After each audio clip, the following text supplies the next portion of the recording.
Assalamualaikum warahmatullahi wabarakatuh. A'udzu billahi minasy syaithanir rajim.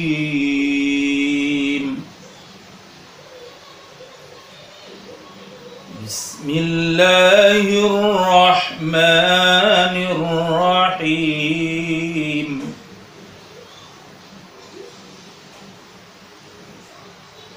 Qul law kana al-bahru midadan li kalimati rabbi lanafidal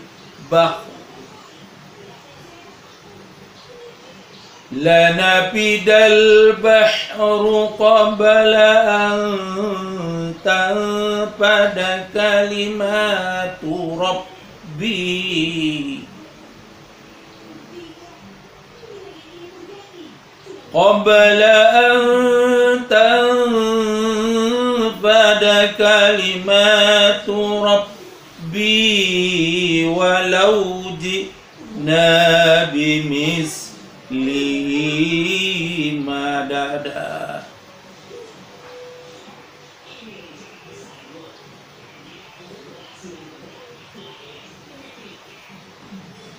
Qul law kana al-bahru midadan li kalimati rabbi lanafidal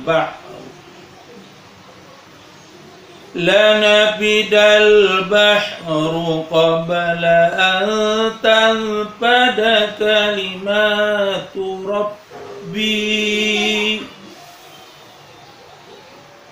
qabla an tanfada kalimatu rabbi walau ji'na bimislihi madada.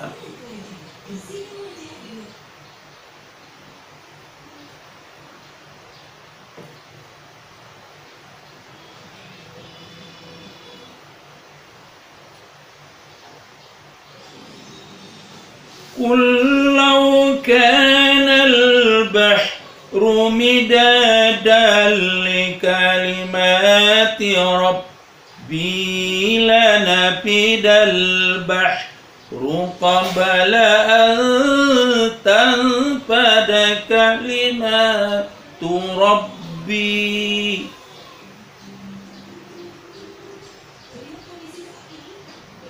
qabla an tanfada kalimatu rabbi walau ji'na bimislihi madada. Shadaqallahul azim. Terjemahan dari ayat yang baru saja saya bacakan adalah dengan nama Allah yang Maha Pengasih lagi Maha Penyayang.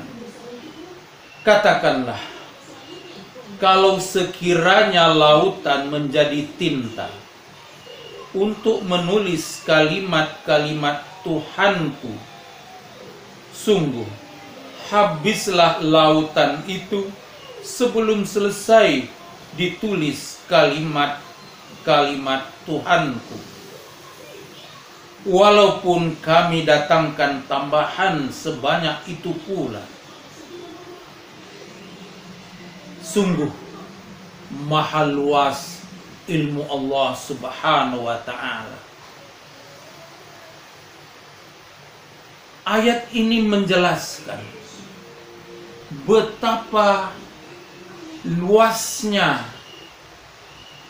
ilmu Allah Subhanahu wa ta'ala.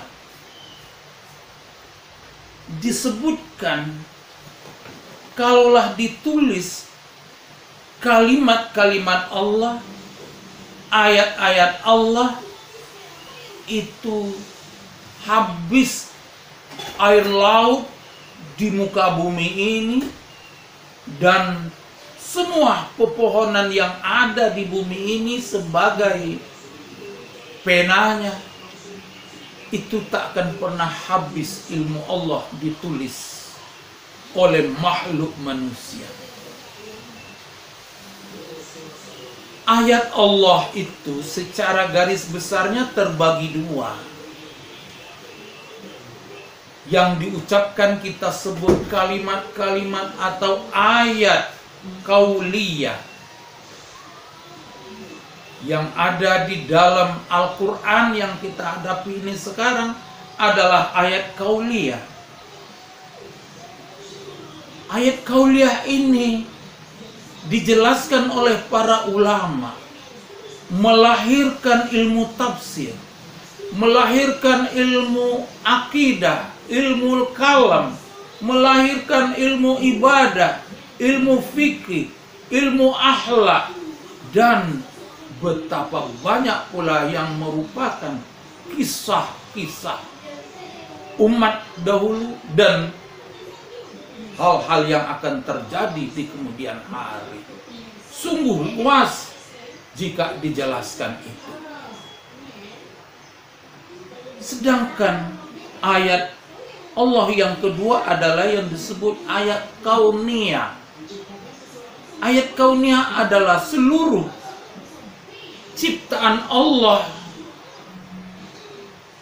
di alam semesta ini adalah ayat kauniyah. Bumi, langit, dan planet-planet di luar angkasa sana, semuanya itu adalah ayat kauniyah. Jika dijabarkan betapa banyaknya ilmu, dan tentu saja tidak mungkin dijadikan itu semuanya sebagai suatu kitab yang tertulis. Disinilah kemahatauan Allah. Allah mempersilahkan agar manusia yang dia beri akal pikiran untuk mengkaji isi ayat-ayat kauniyah itu, merumuskan hukum sunnatullah yang ada di alam ini, sehingga melahirkan beribu-ribu cabang ilmu dari ayat kauniyah itu. Sebagai contoh saja, kalau kita pada umumnya di Indonesia mulai belajar dari TK, SD, SMP, SMA, S1, S2, S3, udah cukupkah ilmu itu? Belum apa-apa.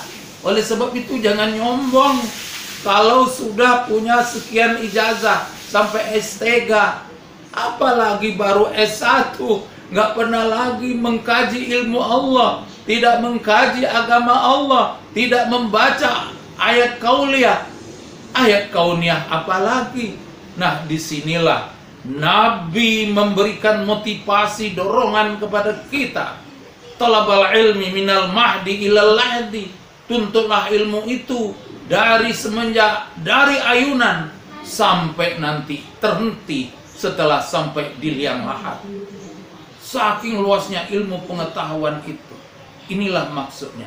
Coba kita ambil contoh di tubuh manusia saja, nggak usah panjang-panjang, sebagian aja, bagian kepala aja. Jika ditinjau dari segi kesehatan, kepala manusia dari kedokteran melahirkan dokter saraf, melahirkan dokter mata, melahirkan dokter THT, melahirkan dokter gigi, dan berapa banyak itu.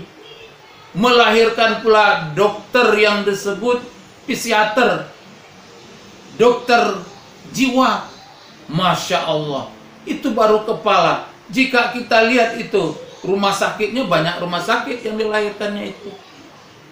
Kalau dilihat dari kecantikan, dari kepentingan yang ada di kepala, ada peci, silahkan bikin peci.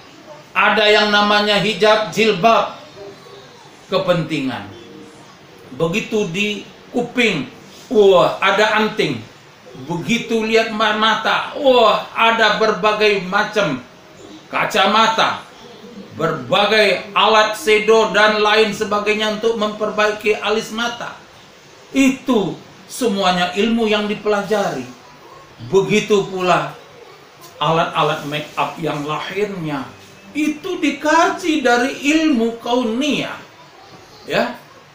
Begitu uban tumbuh, itu bagaimana orang bikin lagi pabrik semir. Betapa yang namanya seorang muslimah Wardah melahirkan pabrik yang bermanfaat bagi kaum muslimah. Itu muslimah yang tangguh mengkaji ayat kauniyah itu diantaranya. Oleh sebab itu, saya berharap kita semua jangan sombong dengan sehelai ijazah. Sudah itu berhenti, tinggal ngajar, bukan berpengalaman, cuman situ aja. Kita ini bukan buayan. Buayan zaman dulu diayun kencang sampai ujung sana, ujung sini, berhenti di situ lagi.